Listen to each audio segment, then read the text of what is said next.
great revelation, I stupidly assumed that life for me would be much easier, because I knew that God was by my side. I couldn't have been further from the truth, and it wasn't for many years to come that I realized that my life had become 7. Some people. I'm going to end right here. I've run out of time. Maybe I have the opportunity to finish this reading one more day, but it is so important to put all of this in context before you go. Now, we all know certain people who never seem to have had a bad day in their lives, or so they like to tell us. Everything is going well for them, they usually have a lot of money, and they love that they let us know about their glorious lives. Well, if they had been put on that ship, what do you think would have happened? I suppose they probably would have reached their destination in comfort with a gentle breeze on their back.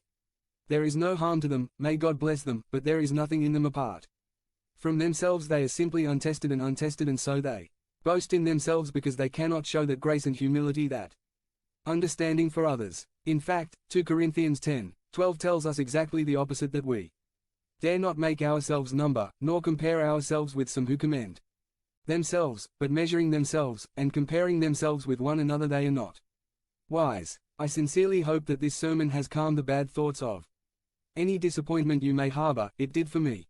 You know those thoughts we have when we're down and when we're alone.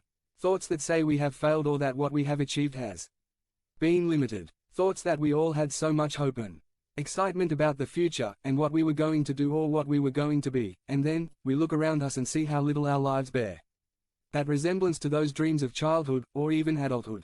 And then, we all wonder why it all went wrong, or how it did. The world doesn't help us answer those questions either, because the world has its own visions of what success is and what failure is.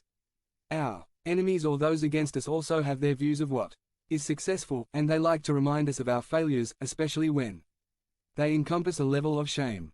And our friends and families also have their own ideas of whether we have been successful or not, and of course, the worst critic of all of them, the worst, is ourselves when we are not in the denial full of disappointment. If only I had, if only I hadn't done it, if only they supported or encouraged me, if only, if only. What I'm trying to say this morning is that none of this matters, because as we get older and read our Bibles, we realize that our lives are a journey between us and our Lord, and no one else.